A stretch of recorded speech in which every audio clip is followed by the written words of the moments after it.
All right, so for part seven, we're working up to albums that I just across the board loved. These were records that front to back, were virtually perfect. I won't have anything negative to say about any of these records. With the exception of 15, which is more of a newer edition, it is a record that I'm more recently obsessed with. This is probably one of the last records I picked up and was like, oh, this is the big thing. So it had to be here, but it didn't have a chance to move up in the ranks. So we'll just get right to that. It's Hack's Processes, The Caverns of Duat at number 15. This Jacksonville, Florida-based trio bring a very classic death metal feeling to progressive death thrash metal. And I would compare it a little bit to Peak the Chasm. Wherever that peak you would put it, it's probably fitting. And we get a lot of just classic death metal aggression in there from like maybe Monstrosity or that kind of thing.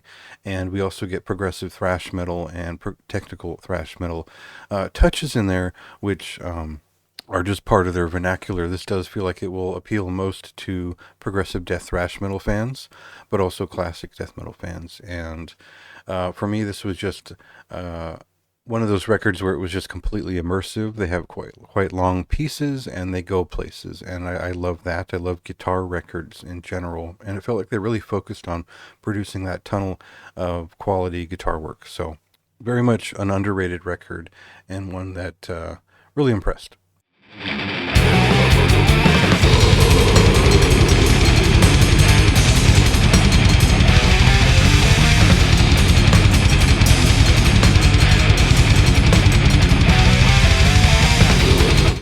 So my enthusiasm for number 14, Alternates from Passeisme, has only increased. I think this Nizhny Novgorod, Russia-based melodic black metal trio have put so much energy and such a spark into this record that it continues to feel substantial. And even more so than their first record, it feels like an evolution of virtuosic performances and believable connection with the material. There's this zeal, or there's a force to the way they apply these songs that feels very passionate and aggressive at the same time. And I couldn't find myself moving away from this record in either direction because I kept looking for something along these lines, and there were very few things. I think the latest Sunopfer record came close, but overall, this was sort of the superior article in this realm this year.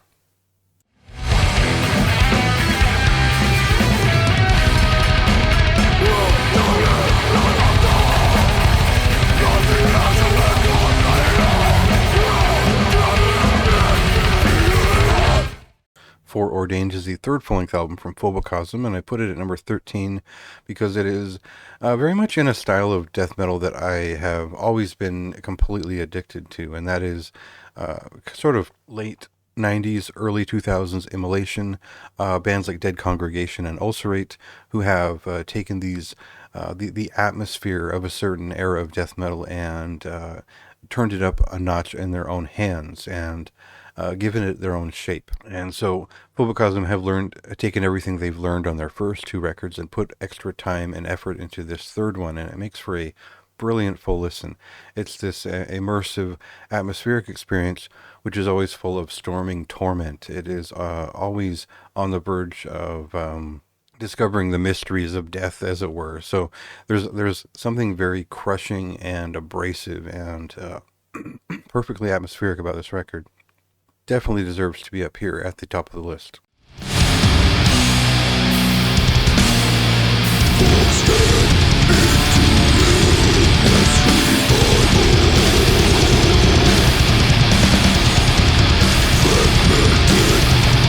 From the first listen of number 12, Huta Luna from Polish black metal band Furia.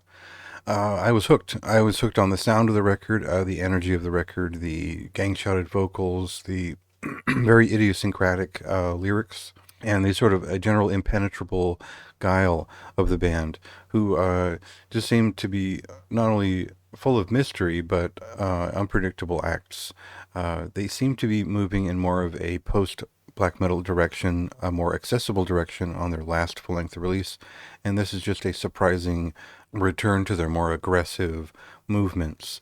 And beyond the first 36 minutes of just memorable song one after another, they launch into a half an hour dark black ambient piece. And for me, I enjoyed every moment of it. Is one of my favorite black metal experiences of the year, and something different from everything else that I heard.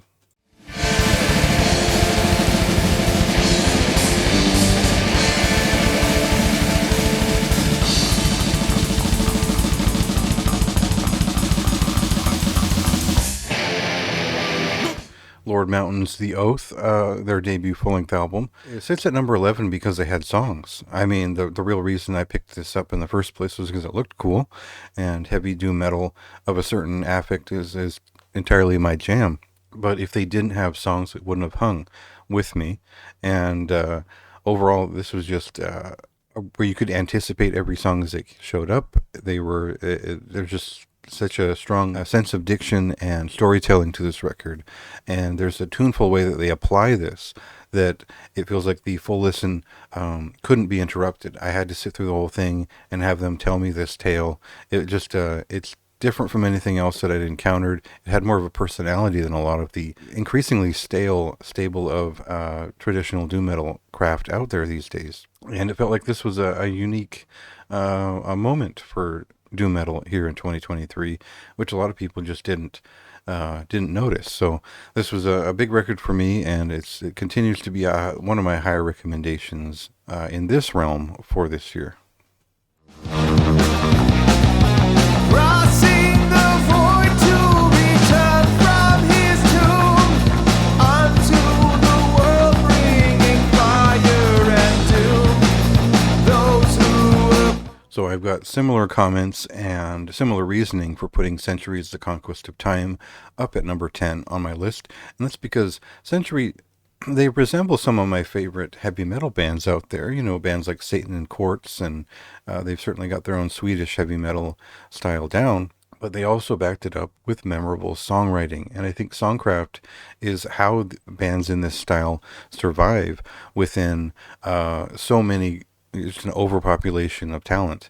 And so this is just an exceptional record, and not for only its style and not only for its look, but because it has great songs. And for me, there's kind of this rift between the songwriting of 79 new wave of British heavy metal and sort of the speed metal that pushed up beyond 1983. And this kind of finds a place in between that works, that isn't so typical and doesn't feel grossly derivative of anything in particular. You might get a little bit of early Blitzkrieg vibe from it, but beyond that, it's just a solid heavy metal record that is successfully melodic.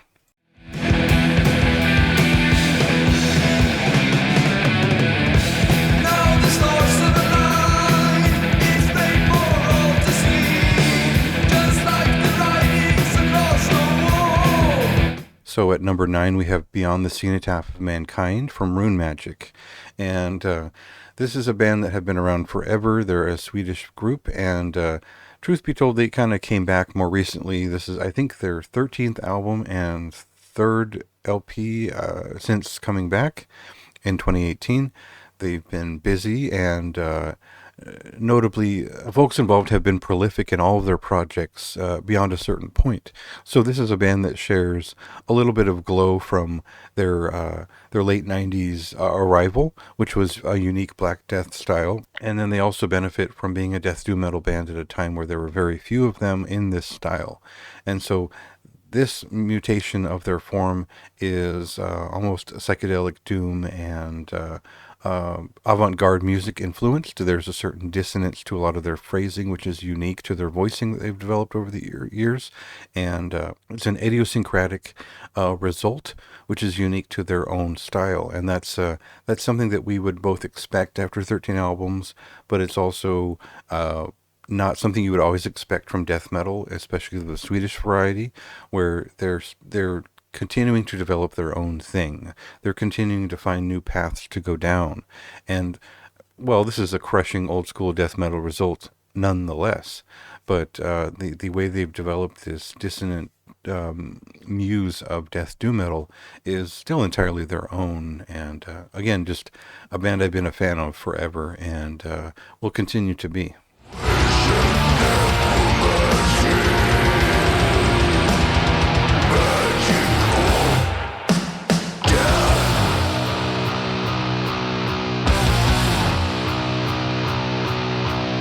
Another absolute favorite band of mine is Verron, and the Crimson Temple is unsurprisingly a fantastic result. I put it number 8 here because it is, I think, one of the most energetic records in this style out this year. I think it is decidedly Verron's own voice, and it really lives up to both their classic sound and what they want to do in the future and what they're moving towards. And I think there's such a so what I call like a chest pounding aggression. There's an energetic movement to this record that really it makes the case. You know, it gives us some heavy metal. It gives us a personality and a lot of bombast, which we're just not getting from a lot of extreme metal anymore. We're not getting from a lot of heavy metal anymore. And it's just a reminder that, you know, heavy metal lived and breathed and survived off of personality, and Verron still have a great big personality, and I think that sets them so far above so many other bands still. So again, just very much deserving to be in the top 10. Tremors on earth, full of demises, the pain is your storm, and is scared to stay. At number 7, we have, again, another one of my favorite bands, Tum Mold, returning for their much-anticipated third full-length album, The Enduring Spirit. And, of course, the big deal here is that they've put out a progressive death metal record. And, frankly, I didn't bat an eye at the fact that it was a progressive death metal record. I couldn't believe anyone really thought that would be strange or different at all. But they are apparently associated with more of just a more standard movement of death metal, which has always been very related. So the transition here is more towards what I would see as something closer to independent thought patterns, and both in the terms of the lyrics and the style and the sort of more finessed bass performances and softer points. But it is very much a progressive death metal album that has taken years to sort of infuse itself with Cynic and bands like that, and that sort of spirit of introspection, and given it their own spin.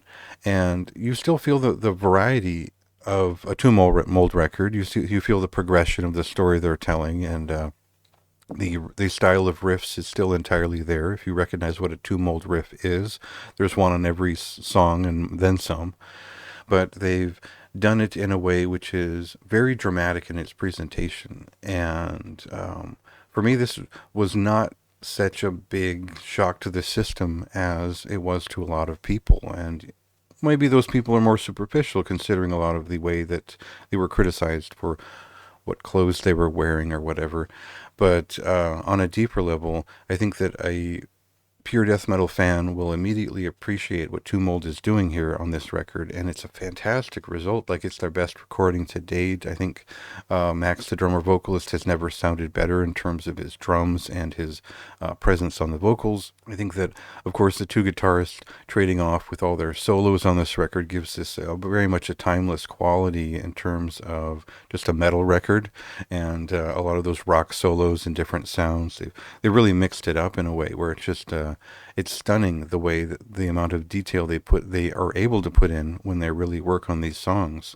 And I think that the way that guitarist and now bassist on this record, Derek Pilla, has worked on the bass lines for this record is really kind of the hidden extra that we get here, because it's a fretless bass performance, which is maybe it's not as prominent as and virtuosic as we get on certain progressive death metal records these days, but it's still in line with the presence we'd find on an old school death metal record, and it accentuates a lot of these songs in a way which is substantial. So there's no real downside to this record, and I thought it would be cheesy to put it at number one in a way, because it's not less or more than anything above it or below it. I think that it just fit here because that's how I was feeling that day.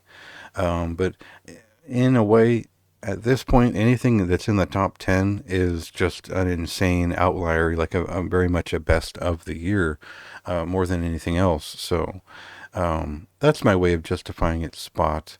I think that it could move up or down on this list, but overall it came down to what I'd heard before and what I hadn't heard before. And a lot of this is still stuck in nostalgia for death metal and classic death metal. And I think that Tum Mold, maybe I'm getting ahead of myself, but I feel like they could easily transcend that with the skills that they have now. And now I'm more curious about that than where they have been. So whatever that means, this was a great freaking record.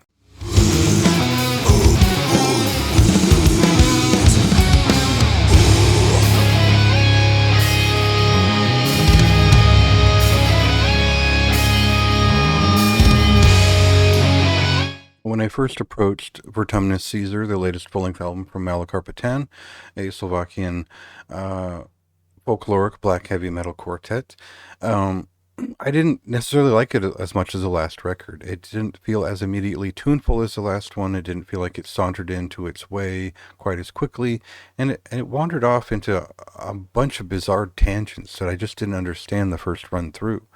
And I think that speaks to the depth available to what they've sort of accomplished here, as it's a record that demands on you explore that depth, follow those tangents, and maybe learn a little bit of what they're talking about and singing about until it all comes together. And ultimately, for me, this came together as one of the best heavy metal records of the year. Certainly one in the style of Master's Hammer in the early days, but very much far removed from that at the same time. They have sort of a heavy rock, heavy metal current that is just as relevant with parity to the old style of late first wave or early second wave black metal just as well. I love the blur of the distinction of the subgenre there. You could simplify it or you could make it more complex either way. But more importantly, falling into the themes of this record, connecting with the history they're speaking about, and getting lost in the record really hasn't hit me from any other record in the last year outside of Negative Plane's most recent record. And of course, there's intentionally some similarities between those bands, just the way they've been curated.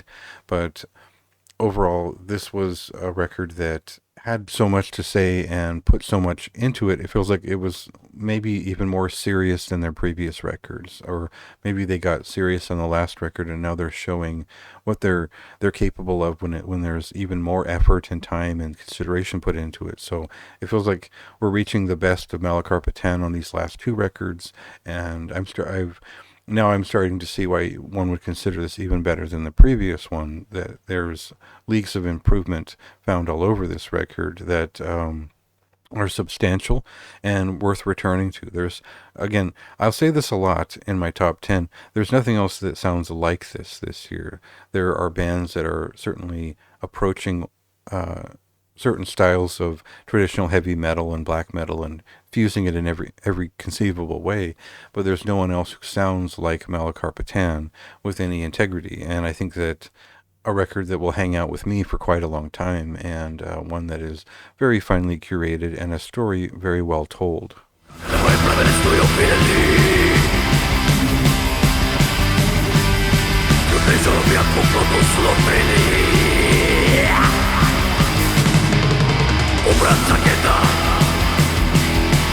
Now, no matter what, I think when I'm talking about Hivemind Narcosis and Thantifaxath in general, anything I say will sound like I'm explaining an alien autopsy. I'm walking step by step through something that is unlike anything else, but it's sort of in a certain identifiable realm. And I think that if you're a fan of avant-garde black metal and various forms, you'll understand why I put this at number 5, is because it is entirely its own thing.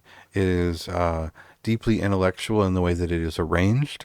It is, but enjoyable on a very visceral level, just as an experience and what it conveys.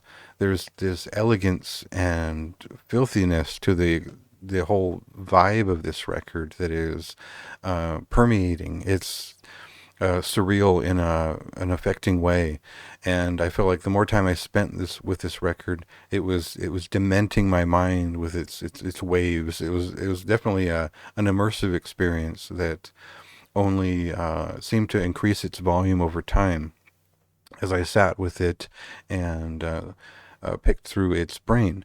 And, some of that is just simple enjoyment in terms of listening, and that's why it's very high on this list. And some of it is the challenge of listening and discerning the multi-directional guitar tones, and the way that they've even made some of these guitar sounds is really fascinating to me. So I found this was like a very worthwhile obsession of mine for when it came out, and it was a very worthy, much long-awaited second full-length from the band, where we get a statement that is still vague, but it's impactful nonetheless as a very important record from this year.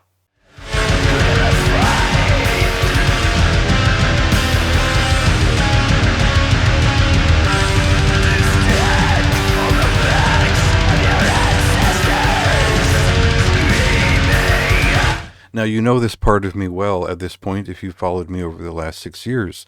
I like a great, solid death metal album without any broken armor. This is just Cruciamentum's Obsidian Refractions is their second full-length album from the band, and their first album was pretty watertight as well. And I think that this is just maybe a bigger production. It's got some different performers on it. The vocalist is especially talented. The drummer is especially talented. And the songcraft here is in a very respectful tradition of canonical, what I would consider canonical death metal. And mostly coming from the United States-based influences, but there isn't anything but death metal happening here, and all of it has weight to it. All of it has unique atmosphere to it, and Dan Lowens is kind of the master of this type of atmosphere, both in terms of sound design and his own group here. So I feel like it's kind of a flawless death metal experience. I don't know that I would rate it high in terms of originality or whatever else, but there is a singularity to this experience that is entirely Cruciamentum's. And I found myself unable to deny that this is just one of the best death metal records of the year, and one that is worth returning to time after time to steep in the mounding death that it creates. So that's that traditionalist part of me that also sees hope for that there's future death metal bands that will be able to reach these standards, and wants to see something new and personalized in the future. So there's something new, something old, and something masterful about this record that really stuck with me from its release. And I think that it's an easy recommendation to anyone interested in death metal in 2023.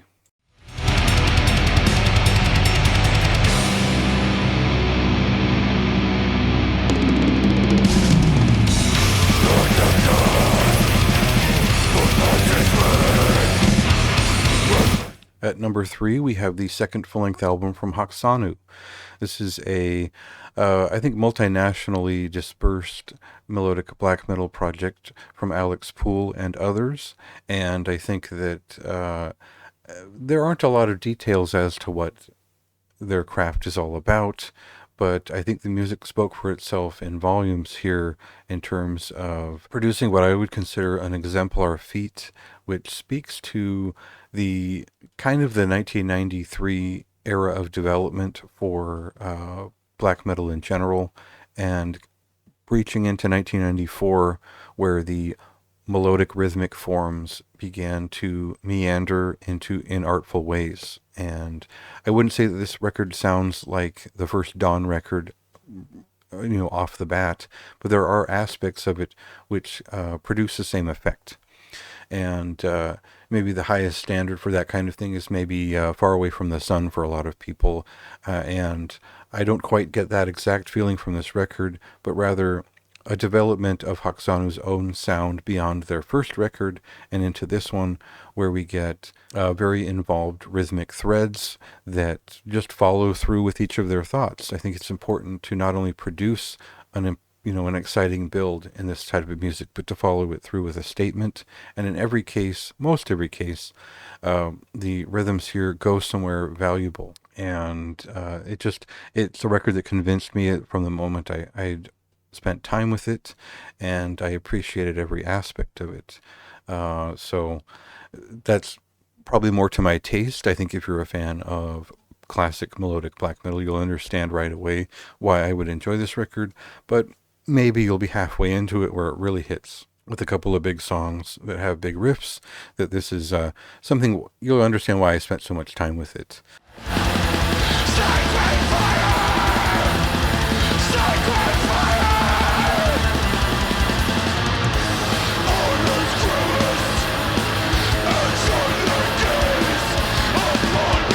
So if I'm looking for, if I'm going down a list of everything I want from a death metal record in 2023, we find number 2 here on the list, Aerius's Pulsation from the Black Orb, fits everything that I would want.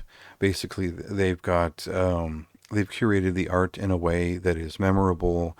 There is interest in classics, and there's a certain finesse of their own to it. There's a certain barbaric movement to some of their maybe more doomed and aggressive pieces. There's also some virtuosic moments on here which add to the atmosphere and the attack of the riffs here. And again, this has riffs. It has a thrashing element to it. I didn't just appreciate it for the variety of the experience, but for the fact that it all came together ultimately, and that we got a really personality-filled first release from Aerus right off the bat as they came out with this debut. Old school death metal is the kind of thing where I just didn't see the quality this year coming from a lot of bands. And I just didn't see the riffs coming from a lot of bands. There's no fire in a lot of what people are doing today in terms of producing everything but the riffs. All the aesthetics are there, but ultimately the rhythms and the story that is told with them, the songs that are written with them, those qualities and standards were there for this record and very few others.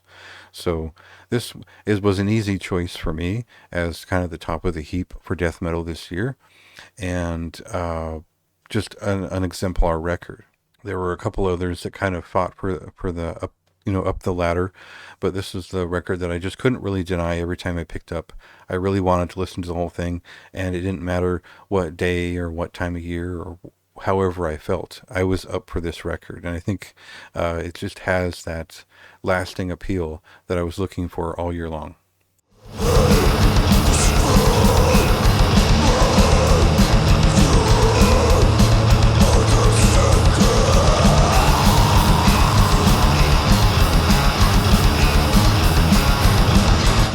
So at number 1, we have Thy Darkened Shades, Liber Luciferi to Mahapralaya. And this Greek black metal project from Semjaza is more than a cut above the rest. I think that there were certainly adjacent records that had qualities that I appreciated in black metal this year.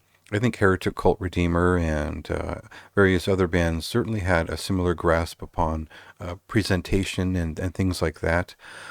But as I sat down with this record prior to January of last year, as I received an early copy of it, there was no denying that this was a very much a standout experience.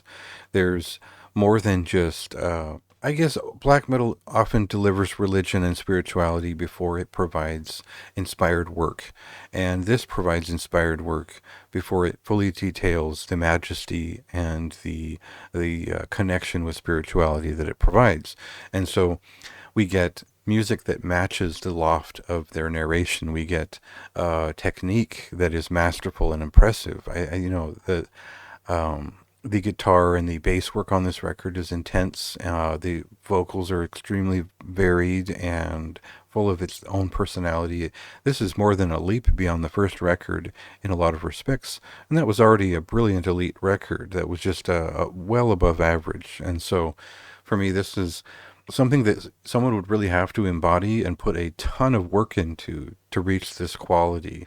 It wasn't so much vexing as it was hypnotic to me to approach this record and discover every corner of it and what it had to say. So, yeah, I think that it was indisputable for the entire year that this would be my album of the year. And it was pretty tough to realize that, because there were records that I really wanted to put up at the top of this list, but they just had no place above it. And that's probably the best compliment I can give, is that I don't think any other record spent any time in number one for more than a couple of hours for an entire year. So that's as much of an endorsement as I can give. And a kind of a surprising number one for me. I think based on my past choices over the years, which have mostly been death metal. So give this one a chance and see if you appreciate the dramatic and virtuosic qualities of it, as well as the impassioned spiritual delivery of it. And that's the album of the year for me.